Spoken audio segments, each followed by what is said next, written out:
Hi guys, welcome back to my YouTube channel. If you don't already know me, my name is Kimmy Giselle, and on my channel I talk about mental health on Sundays and relationships on Wednesdays. So I am recording on a Saturday and I do have things to do, so I'm just jumping right in. Last week and the week before that we talked about distorted thinking styles, and we're still on that. So we're on number 7 of distorted thinking styles. So let's jump right in.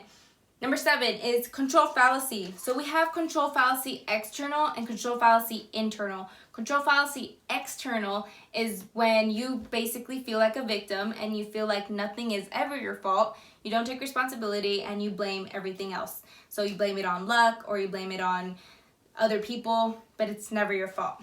So that is control fallacy external. Control fallacy internal is you feel responsible for other people's sadness or problems. You feel responsible for them. So that is internal. Some examples. My parents, this is external. Control fallacy external example is my parents never taught me Spanish, so it's their fault. It's their fault I don't know Spanish. That is not true. Yes, maybe they could have taught you it. However, you're grown and you could have taken it in school, or you can still learn it, and instead of blaming your parents. Once you finally start taking responsibility, you can actually start changing and improving your life in different areas of it. So again, taking that responsibility, not blaming others, is going to help you in the long run.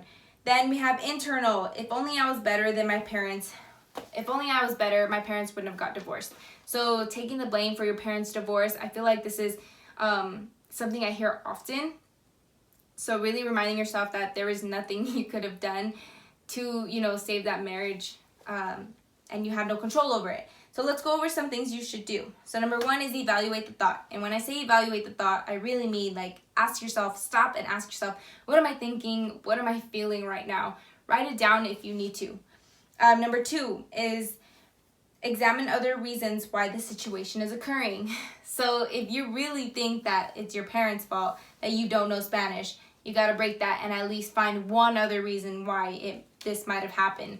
So you could have been like, maybe I was too lazy to learn it in high school and that's why I don't know. But I can learn it now.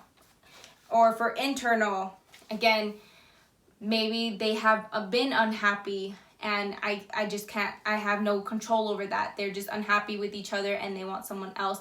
Looking at it at a different perspective, trying to look at other reasons why this may be occurring is going to help you if you do have that control fallacy internal. All right, so that was control fallacy. Let's move on. We're going to fallacy of fairness. So fallacy of fairness is you think what's fair and you want others to treat you according to your standards. So fallacy of fairness is actually a self-serving fallacy. So whatever you think is fair, you think is fair because it's in favor for you. So that is fallacy of fairness. An example is, it's not fair that Angel got the job when I am more smarter and more talented than she is. So thinking something is not fair, thinking that it should have been you. Let's move on to what you should do if you are thinking like this. And again, think about it in real life situations. It happens every day that these things occur. So really just think about when you have used this. It should have been me. So evaluate the thought, number 1. Number 2, pay attention to your language. Try not to use words such as, it should have been me, it's not fair, or it must be me, or something like that. Those words are, sorry, I lost my train of thought. Those words are not suitable. They are going to work you up. And what I mean by work you up, I go to number 3, is change your shoulds and feelings to statements. Look at it from another perspective. So when you look at it from another perspective, and I say to change your feeling statements, is because when you're saying should, it should be me. Think about it also as I'm saying it. When you're saying it should be me, you're in a worked up state. You're like, that should have been me. It shouldn't be her. You're worked up. When you change it to a feeling statement, you're going to be like this. I feel like I would have been better for that job. What happened? Now you're in your body. You're not so much angry at the outcome. You're talking to yourself saying like, this is what I feel. I feel like I should have been the one to get this job. Now what can you do? Now you can move on. I feel like I should have got this job. I feel like I was better suited. However, I will find a different job. So it's easier to redirect yourself rather than being stuck on that should, because shoulds don't change reality. So really changing that. All right. Want our last one? That was fast. All right, last one. Emotional reasoning. You believe that what you feel must be automatically true. So this is kind of hard, right? What you're feeling isn't always true. And it's kind of hard because it's like, well, why am I feeling it if it's not true?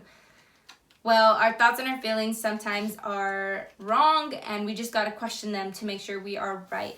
And one of my examples is your friends haven't hung out with you, so you feel like they don't care, and you automatically think it's true.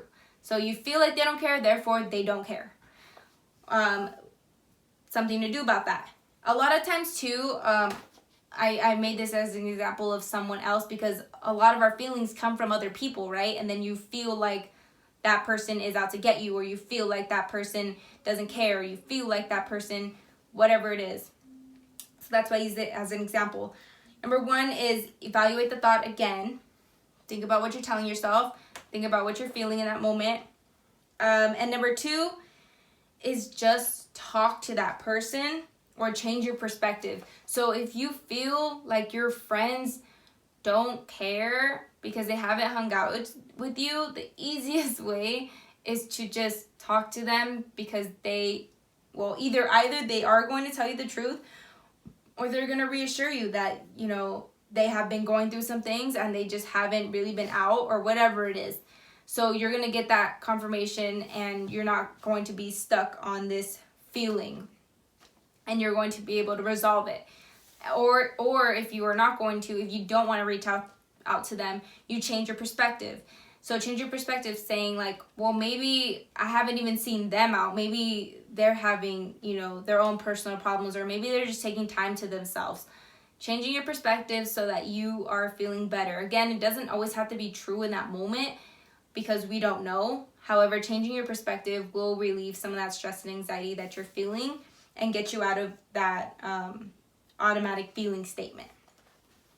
So those were the next 3. We have one more set of 3 next week. So I hope you guys can catch that. My next posting date will be on Wednesday, so I hope you guys catch that as well. But for now, I really gotta go. If you have any comments, questions, or video ideas, suggestions, then please put it in the comments down below, and I'll be checking that.